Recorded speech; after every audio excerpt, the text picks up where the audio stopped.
This is News 10 Midday. Welcome to News 10 Midday. I'm Dina Kupfer. Your day is now Monday, September 30th. Hope you're having a wonderful Monday morning. Well, what looked last week like a game of political hot potato has become a high-stakes game of chicken, with continued operation of the federal government and possible wider impact on the overall economy hanging in the balance. Brianna Keelar has the latest from Washington. Rob Carlmark joins us now. We're talking wind, rain, a whole mixed bag this week, huh? Top stories we're following for you this morning. Stockton police are investigating the murder of a young man. It happened overnight on Gateway Court near the intersection of March Lane and El Dorado Street. Police responded to a shooting call just before 1 o'clock. When they arrived, they found the 20-year-old man who had been shot. He was taken to the hospital where he later died. If you heard or saw anything regarding the murder, you're urged to contact Stockton Police. Sacramento County Sheriff's deputies continue to investigate a deadly shooting that happened in the front of an Arden Arcade gas station over the weekend. When deputies arrived on scene Saturday night, they found a man in his 30s laying on the ground outside of that gas station. The victim had a gunshot wound to his upper body and was not responsive. Deputies did try to revive him but were unsuccessful. The victim was later identified as 33-year-old Jesus Marcias of Sacramento. At this point, officers have no suspect or even a suspect description are asking for the public's help. The Davis mother suspected in the death of her daughter will make her first court appearance this afternoon. Aquilyn Talamantes will be arraigned at 1:30 in Yolo County. She is facing a murder charge in the death of her 5-year-old daughter, Tatiana Garcia. Tatiana was found unresponsive in the trunk of her mother's car late last week. Just hours before her death, Talamantes told police that she could not take care of her children.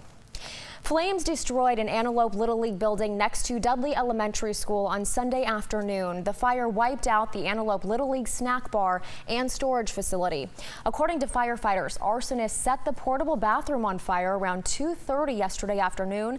That fire quickly spread to a building nearby. Community members say that snack bar was a major source of funding for the team. The snack bar was also a storage facility where most of the league's equipment was stored, including bats, bases, helmets, and mitts. Nearly $40,000 in equipment and supplies was destroyed in that fire. Investigators will be looking at video from surveillance cameras near the elementary school where that fire started. A Roseville neighborhood has an unexpected visitor, and one they really didn't want. It was a bear. Now, we have new pictures this morning into the newsroom of that bear, courtesy of Erica Sizemore from Roseville. Courtney Carlmark spoke to the Sizemores about this visitor in their backyard.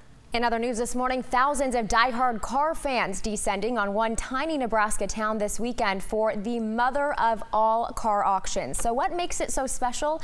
Well, it's selling off hundreds of never-driven classic cars.